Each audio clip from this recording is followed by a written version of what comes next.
سلام دوستان، به کانال دیجیتال مستری خوش اومدید.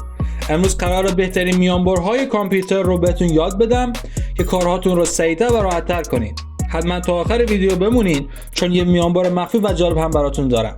بزن بریم.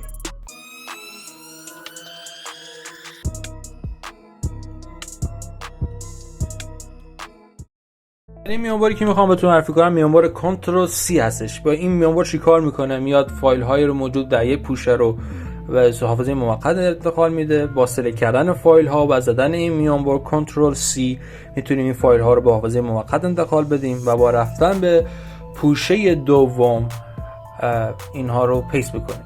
برای پیست کردن هم یک میانبر وجود داره، اون هم کنترل V هستش. با زدن کنترل V میتونیم این فایل هایی رو که توی حافظه موقت ما ذخیره کردیم به این پوشه انتقال بدیم. این فایل ها در دو پوشه موجود هستن، این هم پوشه اول و هم پوشه دوم. ولی اگر بخوایم تمام این موارد و فایل ها رو جابجا بکنیم از یک پوشه به پوشه دیگه، با میانبر کنترل X سلکت کردن فایل ها و زدن کنترل X به پوشه دوم میریم و با کنترل V که بهتون گفتم میتونیم موارد رو انتقال بدیم. کنترل V پیست.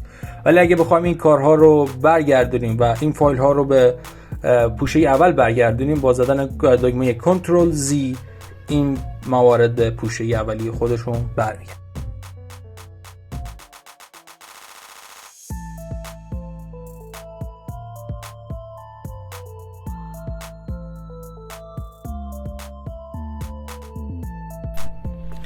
خیلی از مواقع پیش میاد که شما پنجره‌های زیادی رو باز کردینه و میخوام ما بین این پنجره جابجا بشین، ما بین این برنامه جابجا بشین. با استفاده از میانبر آلت و تب میتونین این کار رو انجام بدین. آلت رو فشار میدین و نگه میدارین و با تب روی تب میزنین و ما بین این پنجره جابجا میشین و برای رفتن به پنجره مورد نظرتون روی این پنجره متوقف میشین و دستتون رو روی دکمه آلت برمیدارین.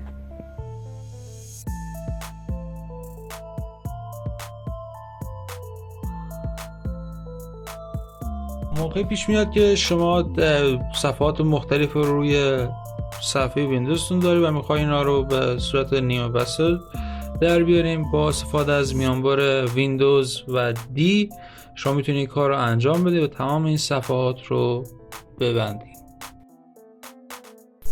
و آخرین میانبر هم میشه میانبر ویندوز L برای قفل کردن صفحه نمایش.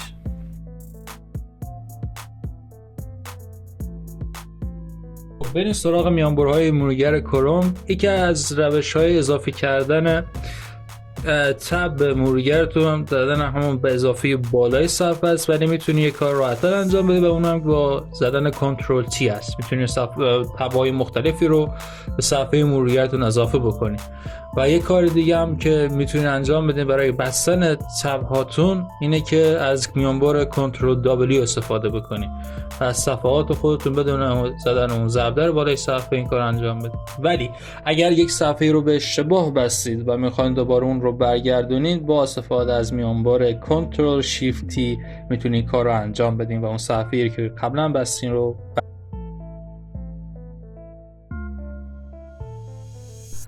و میانبر مخفی که میخواستم بهتون بگم میانبر ویندوز V هستش. با این میتونین متن‌ها و چیزهایی که قبلا کپی کردین رو در این حافظه داشته باشین و دوباره ازشون استفاده بکنین. امیدوارم این میانبرها بهتون کمک کنه.